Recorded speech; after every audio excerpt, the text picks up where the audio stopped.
ഇപ്പോൾ UFO എന്ന് പറയുന്ന സാധനം അൺഐഡന്റിഫൈഡ് ഫ്ലൈയിങ് ഒബ്ജക്ട്സ് എന്നാണ് പറയുന്നത്. അത് ഐഡന്റിഫൈ ചെയ്ത് കഴിഞ്ഞാൽ അതിന്റെ പേര് തീർന്നു അല്ലേ? അപ്പം അതിനു മുമ്പ് നമ്മൾ അത്ഭുതത്തോടെ കണ്ട് മരങ്ങൾ ഇളകുന്നു, കാറ്റുകൾ ഉണ്ടാകുമ്പോൾ മനുഷ്യൻ ചിന്തിച്ചിരുന്നത് ആരോ നമ്മളെക്കാട്ടിൽ ശക്തിയായി ഊതാൻ കഴിവുള്ള ഒരാൾ അപ്പുറത്തുണ്ട് എന്ന് ചിന്തിച്ചിരുന്ന ഒരു കാലഘട്ടത്തിൽ നിന്ന് നമ്മൾ ഇങ്ങോട്ട് വന്നത് അല്ലേ? അപ്പം ആ അത്ഭുതങ്ങളെ ഒരു ഉപജീവന മാർഗമായിട്ട് മന്ത്രവാദത്തിൻ്റെ പേരിൽ, ആഭിചാര കർമ്മങ്ങളുടെ പേരിൽ ഒക്കെ ഇത് ഉപയോഗിച്ചിരുന്നു. ചിലയിടത്ത് താളിയോല ഗ്രന്ഥങ്ങളൊക്കെ വെച്ചിട്ട് ഈ ഭൂമിയും ഈ ഭാവിയും അല്ലെങ്കിൽ അങ്ങനെയുള്ള കാര്യങ്ങളൊക്കെ പറയുന്നു. ഇപ്പോഴും അതിനെയൊക്കെ ഭയങ്കരമായിട്ട് വിശ്വസിക്കുന്ന ആളുകളുള്ള, എഡ്യൂക്കേറ്റഡ് ആയിട്ടുള്ള ആളുകളുള്ള നാടാണ് നമ്മുടെ കേരളം. മനസ്സിലായില്ലേ? അത് സിമ്പിളി പൊളിച്ചെടുക്കാൻ പറ്റുന്ന ഒരു സാധനമാണത്. അത് ഒരു പൊള്ളയ കാര്യം 100%. ഇതിനൊന്നും ഒരു എവിഡൻസ് ഉള്ളതല്ലെന്നേ. പ്രഡിക്ഷൻസ് ഏത് പ്രഡിക്ഷൻസ് ആണ് ഒരു സയന്റിഫിക്കലി പ്രൂവ് ചെയ്യാൻ പറ്റുന്ന ഒരു പ്രഡിക്ഷൻ ഉള്ളത്? ഇപ്പൊ നോസ്ട്രഡാമസിന്റെ പ്രഡിക്ഷൻസിനെ കുറിച്ചിട്ടാണ് പറയുന്നത്. സ്ക്രിപ്റ്റ് ആണത്. സുനാമിയുമായി ബന്ധപ്പെട്ട് ഈ ലോകത്ത് സുനാമി ആണല്ലോ അവരുടെ ഏറ്റവും വലിയ പ്രഡിക്ഷൻ. ഓരോ മണിക്കൂറിൽ എത്ര സുനാമികൾ ഈ ലോകത്തുണ്ടാകുന്നുണ്ടെന്നറിയോ? ഭൂമിക്കടിയിൽ ഇത് ഉണ്ടാകുന്നുണ്ട്. എർത്ത് ക്യുക്കുകൾ എന്തേലും ഉണ്ടാകുന്നുണ്ടെന്നറിയോ? അപ്പോൾ ഈ സ്റ്റേറ്റ്മെന്റ് അവർ പറയുന്നതിനൊരു സ്ക്രിപ്റ്റ് ഉണ്ട്. ആ സ്ക്രിപ്റ്റ് നമ്മൾ വായിച്ചു കഴിഞ്ഞാൽ ഇപ്പോൾ ഉണ്ടാകുന്ന ഒരു ഇഷ്യൂമായിട്ട് അവർക്ക് ആ ദേശത്തുള്ള ആളുകൾ റിലേറ്റ് ചെയ്യപ്പെടും. നോസ്ട്രഡാമസിന്റെ പ്രവചനങ്ങളും ഇന്നും അത് ഭയങ്കരമായിട്ട് ഡാമുകൾ പൊട്ടും. ഡാമുകൾ പൊട്ടുന്നില്ലേ? പൊട്ടിയിട്ടില്ലേ? പൊട്ടാൻ വേണ്ടി വ്യഗ്രത കൊണ്ടിരിക്കുന്ന ഡാമുകളില്ലേ? നമ്മുടെ നാട്ടിൽ പോലും ഇല്ലേ? അപ്പം അതിനെ റിലേറ്റ് ചെയ്ത് അസോസിയേറ്റ് ചെയ്ത് നമ്മൾ സംസാരിക്കുമ്പോഴാണ് ഇതൊക്കെ നേരത്തെ പ്രവചനങ്ങൾ നടത്തിയിട്ടുള്ളതാണ്. പക്ഷെ അതിനെ ഞാൻ കൗണ്ടർ ചെയ്യുന്നല്ല. ബട്ട് സ്റ്റിൽ അവർ പറയുന്ന ചില സമയക്രമങ്ങളൊക്കെ ഉണ്ട്. ഈ വർഷമായിരിക്കാം ഇത് സംഭവിക്കുക എന്നുള്ള അപ്പൊ ആ ഒരു ടൈമിങ് എങ്ങനെ? ഇത് ഞാനും അങ്ങനെയൊക്കെ കുറെ പ്രവചനങ്ങൾ പറയട്ടെ. അപ്പൊ നിങ്ങളത് ഇല്ല എന്നിട്ട് റെക്കോർഡ് ചെയ്ത് വെച്ചിട്ട് കുറെ നാൾ കഴിയുമ്പോൾ ഇയാളത് അന്ന് പറഞ്ഞിരുന്നു എന്ന് നിങ്ങൾ പറയും. ഇത് പ്രവചനം നടന്നില്ലെങ്കിൽ ഇത് നിങ്ങൾ സംസാരിക്കുമോ? ടോപ്പിക്ക് വരില്ലല്ലോ. അപ്പൊ ഇതിനെ പ്രൊമോട്ട് ചെയ്യുന്ന ആൾക്കാരുണ്ട്, ഇങ്ങനെയുണ്ടെന്ന് വിശ്വസിക്കുന്ന ഒരു പറ്റം ആളുകളുണ്ട്. അവർക്ക് ഇത്തരം കണ്ടന്റുകൾ ഇഷ്ടമാണ്. അവരതിനെ ഇങ്ങനെ കോട്ട് ചെയ്ത് ഒരു സമയത്ത് നോസ്ട്രഡാമസ് ആയിരുന്നു ഇവിടെ. എനിക്ക് തോന്നുന്നു ഒരു ലോക്ക്ഡൌണിന്റെ സമയത്ത് നോസ്ട്രഡാമസിന്റെ സാധനമായിരുന്നു ഏറ്റവും കൂടുതൽ ലോകം മുഴുവൻ ഓടിക്കൊണ്ടിരുന്നത്. അതങ്ങോട്ട് പൊളിച്ചടുക്കി കഴിഞ്ഞ് കഴിഞ്ഞപ്പോഴത്തേനും അതങ്ങ് തീരുമാനമായി.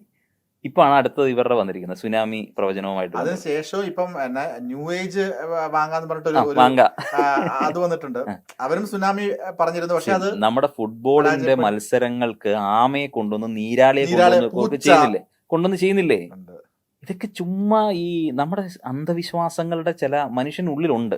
നമ്മളൊക്കെ ചിലപ്പോൾ ചെറുപ്പത്തിൽ ഇരുന്ന് ചിന്തിച്ചിട്ടില്ലേ, മായാവിയെ പോലെ പറന്നു പോകാൻ പറ്റിയിരുന്നെങ്കിൽ, അപ്പുറത്തെ വീട്ടിൽ നടക്കുന്ന ആ സാധനം എനിക്കിങ്ങനെ അദൃശ്യമായി പോയി കണ്ടത് എടുത്തുകൊണ്ട് വരാൻ പറ്റിയിരുന്നെങ്കിൽ.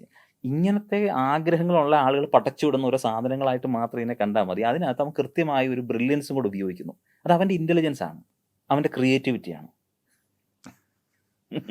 ഇതിലൊന്നും ഈ ഫ്യൂച്ചർ പ്രഡിക്ഷൻ, ഭാവി പറയുക അല്ലെങ്കിൽ ഭാവി, അതിനൊന്നും അങ്ങനത്തെ കാര്യങ്ങളിലൊന്നും നിബിൻ വിശ്വസിക്കുന്നില്ല. പക്ഷെ അത് ആർട്ടായിട്ട് ഞങ്ങൾ അവതരിപ്പിക്കാറുണ്ട്. ഓക്കെ, മനസ്സിലായില്ലേ?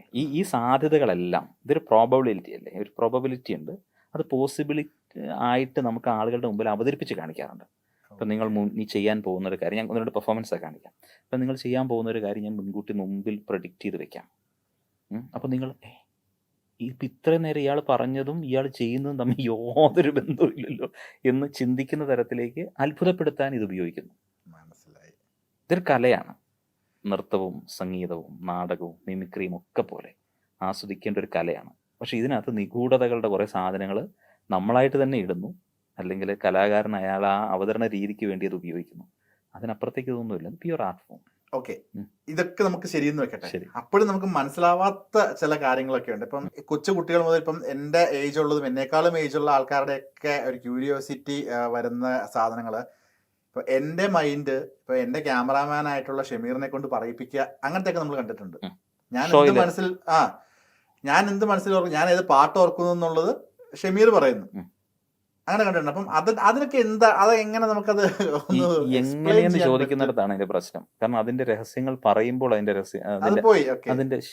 അതും ഈ പറയുന്ന പോലെ തന്നെ ഒരു ആർട്ട് ഫോമിൽ പെടുന്ന തന്നെയാണ്. അല്ലാതെ അത് പ്രത്യേകിച്ച് ഒന്നുമില്ല, എക്സ്ട്രാ ടാലന്റ് ഒന്നുമല്ല. അങ്ങനെ ഒരു ടാലന്റ് ആർക്ക് നമുക്ക് ഇതന്നെ അന്യഗ്രഹത്തു നിന്ന് പ്രത്യേകമായി നമ്മൾ എടുത്ത കഴിവ് അങ്ങനെയൊന്നും ഇല്ലല്ലോ. അങ്ങനെ ഒരു അത്ഭുതത്തിന്റെ ഒരു പ്ലോട്ട് നമുക്ക് കിട്ടുന്നു. ആ കിട്ടുന്ന പ്ലോട്ടിനെ വെച്ചിട്ട് നമുക്കതെങ്ങനെ ആളുകളെ മുമ്പിൽ അവതരിപ്പിക്കാം, അതിന്റെ സാധ്യതകൾ എന്തൊക്കെയാണ് ഉപയോഗിക്കുക, അത് ഉപയോഗിച്ചിട്ട് ചെയ്യുന്നു എന്നുള്ളതേ ഉള്ളൂ. അത്രേ ഉള്ളൂ. ഞാൻ കാണിക്കാം കുറെ കാര്യങ്ങളൊക്കെ. തീർച്ചയായിട്ടും വേണം. ഇപ്പൊ ഈ പറയുന്ന കാര്യങ്ങളൊക്കെ ഇപ്പൊ ടെലിവിഷൻ അല്ലെങ്കിൽ നമ്മുടെ ഈ സോഷ്യൽ മീഡിയ ഉൾപ്പെടെയുള്ള ഈ ഒരു എറയ്ക്ക് മുൻപ് ജീവിച്ചിരുന്ന ഒരുപാട് ആൾദൈവം കൺസെപ്റ്റുള്ള ആൾക്കാരുണ്ടായിരുന്നു. അതായത് ആത്മീയത കൊണ്ട് നടക്കുന്നവർ, വേണമെങ്കിൽ നമുക്ക് ആത്മീയത വിറ്റ് ജീവിക്കുന്നവർ നമുക്ക് പറയാം. ഇന്നുകൊണ്ട് എല്ലാ കാലഘട്ടങ്ങളിലും അതുപോലുള്ള ആൾക്കാരുണ്ടായിരുന്നു. ഇപ്പം ഇന്ന് കുറച്ചുകൂടി ആൾക്കാർക്ക് അതിനെപ്പറ്റിയുള്ള ഒരു ബോധം വന്നുകൊണ്ട് ഇന്ന് അത്രയും ഒരു ഫേമസ് ആവുക അല്ലെങ്കിൽ അത് മുതലെടുക്കുന്ന ആൾക്കാർ കുറവാണെന്ന് പറയാം. പക്ഷെ ഒരു 2 തലമുറ മുൻപ് വരെ അങ്ങനെയുള്ള ഒരുപാട് ആൾക്കാരുണ്ടായിരുന്നു. ഇവരിൽ പലരും കാണിച്ചിരുന്ന പല പ്രഡിക്ഷൻസും പല കാര്യങ്ങളിലും അന്ന് മാജിക്കാണെന്ന് അറിയാത്ത അവരുടെ അത്ഭുതസിദ്ധിയിൽ നിന്ന് വിശ്വസിച്ച് അവരെ ഫോളോ ചെയ്തിരുന്ന ഒരു കൂട്ടം ജനതകളുണ്ട്. അപ്പം അവരെല്ലാവരും ശരിക്കും മണ്ടന്മാരാണെന്നാണോ പറയുന്നത്? എന്താ? ഒരു മണ്ടന്മാരായതല്ലല്ലോ, അവരെ ആ ഒരു വലയിലേക്ക് കൊണ്ട് ഇട്ടിട്ട് നിസ്സഹായ അവസ്ഥയിൽ അവരവരുടെ ജീവിതത്തിൽ എന്തെങ്കിലും ഒരു പ്രതീക്ഷ വെച്ചിട്ട് ജീവിതത്തിൽ നടക്കാതെ പോകുന്ന ഒരു കാര്യത്തിന് ഇവരിൽ അഭയം തേടിക്കഴിഞ്ഞാൽ, അല്ലെങ്കിൽ ഈ അത്ഭുത സിദ്ധന്റെ അടുക്കൽ പോയാൽ നമുക്ക് കുഞ്ഞുങ്ങളുണ്ടാകുന്നു, സമ്പാദ്യം ഉണ്ടാകുന്നു, ജോലിയിൽ കയറാൻ പറ്റുമെന്നും, എന്തെങ്കിലുമൊക്കെ ചരടുകൾ കയ്യാൽ കെട്ടിക്കഴിഞ്ഞാൽ ആ ദിവ്യൻ പൂജിച്ചു തന്ന സാധനം കെട്ടിക്കഴിഞ്ഞാൽ, അല്ലെങ്കിൽ ഏതെങ്കിലും അച്ഛൻ്റെ ആനാമ്പള്ളം എടുത്ത് തലയിലൊഴിച്ച രക്ഷപ്പെടുമെന്ന് വിചാരിച്ചിരുന്ന നിഷ്കളങ്കരായ മനുഷ്യരെ ചൂഷണം ചെയ്തവരല്ലേ അവർ. അപ്പം ക്രിമിനൽസിൻ്റെ അടുക്കൽ പോയി വിക്റ്റിമായി വന്നവരാണ് അവർ. അപ്പം അവരോട് നമുക്ക് സഹതാപത്തോടുകൂടി സിംപതിയോടുകൂടി നിൽക്കാനല്ലേ പറ്റുള്ളൂ. യേശുക്രിസ്തുവും ശ്രീകൃഷ്ണനും മുഹമ്മദ് നബിയും ഒക്കെ ക്രിമിനൽസ് ആണ് അല്ലെങ്കിൽ മെന്റലിസ്റ്റ് എന്നാണെന്നോ അങ്ങനെയാണ് പറഞ്ഞത്. തമ്പനയിൽ ഉണ്ടാക്കാൻ വേണ്ടിയിട്ടുള്ള ഒരു ചോദ്യം ചോദിച്ചേക്കുന്നത്. ഞാൻ ചോദിച്ചാൽ അല്ലെ ആ ഒരു കാലഘട്ടത്തിൽ ഇത്രയും ജനങ്ങൾ അല്ല, അവിടെ ഒരു കുഴപ്പമുണ്ട്. ഇപ്പൊ പറഞ്ഞ ഈ 3 ആൾക്കാരും ഇതൊന്നും ചെയ്തതായിട്ട് ഒരു തെളിവും ഒരിടത്തും ഇല്ല. അവരുടെ ഗ്രന്ഥങ്ങളിൽ അവരെഴുതിയതല്ലല്ലോ ആ ഗ്രന്ഥങ്ങൾ. ഒരു കഥാപാത്രത്തെ ഉണ്ടാക്കുമ്പോൾ, സൂപ്പർമാനെയോ ഡിങ്കനെയോ ഒക്കെ ഉണ്ടാക്കുമ്പോൾ അവർ കൊടുക്കുന്ന രൂപവും അവർക്കുണ്ടാകേണ്ട ക്യാരക്ടേഴ്സ് എന്തായിരിക്കണമെന്നതും ആ എഴുതുന്ന ആൾ തീരുമാനിക്കുന്നതാണ് അല്ലേ.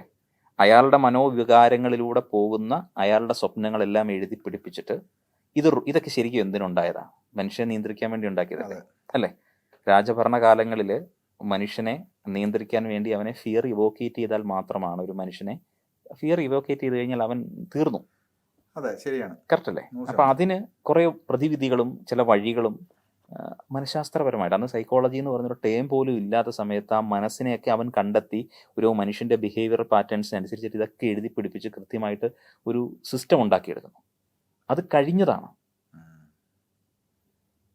വേറെ ടോപ്പിക്കാ അല്ലേ? അല്ല, അത് പറഞ്ഞു. ശരിക്കും പറഞ്ഞാൽ ഇപ്പം എന്റെ ചോദ്യം വളരെ സിമ്പിൾ ആയിരുന്നു. കോംപ്ലിക്കേറ്റഡ് അല്ല, ഒരു യുഗത്തിൽ ആളുകൾ ഇതെല്ലാം വിശ്വസിച്ചിരുന്നു. പിന്നീട് പോകെ ഇവിടെ നിരീശ്വരവാദികൾ ഉണ്ടാകുന്നു. അന്നും ഉണ്ടായിരിക്കാം മേ ബി. ഇതിനെല്ലാം ഖണ്ഡിക്കുന്ന പ്രസ്താവനകൾ വരുന്നു, സ്റ്റേറ്റ്മെന്റ്സ് വരുന്നു, സയന്റിഫിക്കലി ഇത് പ്രൂവ് ചെയ്യാൻ വേണ്ടി ആളുകൾ നടക്കുന്നു. അപ്പൊ നമ്മൾ വിശ്വസിച്ചിരുന്ന ഇപ്പം ഓരോ മതക്കാരും അല്ലെ ഓരോ ആൾക്കാരും വിശ്വസിച്ചിരുന്ന നമ്മളുടെ ഒരു ഐഡിയോളജി നമ്മൾ ഫോളോ ചെയ്യുന്ന കുറച്ച് ആളുകളുണ്ടല്ലോ. ഇപ്പൊ സോക്കോളുള്ള അവരെ നമുക്ക് ദൈവങ്ങൾ എന്നൊക്കെ നമുക്ക് വിളിക്കാം. അപ്പം അതെല്ലാം തെറ്റായിരുന്നു. അതെല്ലാം മനുഷ്യൻ ഉണ്ടാക്കിയതല്ലേ. ഇത് ഇന്നും ഇന്നലെ ഒന്നും അല്ല. ഇപ്പൊ നമ്മുടെ ഇവിടെ തന്നെ കേരളത്തിൽ ഏറ്റവും കൂടുതൽ ആളുകൾ പാടുന്ന മനുഷ്യൻ മതങ്ങളെ സൃഷ്ടിച്ചു, മതങ്ങൾ ദൈവങ്ങളെ സൃഷ്ടിച്ചു അല്ലേ. മനുഷ്യരും മതങ്ങളും കൂടെ മണ്ണ് പങ്കുവെച്ചു അല്ലേ. ഇതൊക്കെ എത്ര വർഷം മുമ്പ് ഇറങ്ങിയിരിക്കുന്ന പാട്ടാണ്. ഇന്നും ഇന്നലെയും തുടങ്ങിയതല്ല. ഈ സോഷ്യൽ മീഡിയ വന്നപ്പോൾ ഒന്നുള്ള സാധനമൊന്നും അല്ലത്. ഇത് പണ്ടേ ഉണ്ട്. പക്ഷെ ഇത് അക്സെപ്റ്റ് ചെയ്യാനായിട്ട് നമ്മൾ അത്രത്തോളം മനസ്സുകൊണ്ട് തയ്യാറല്ല, ഇന്നും തയ്യാറല്ല.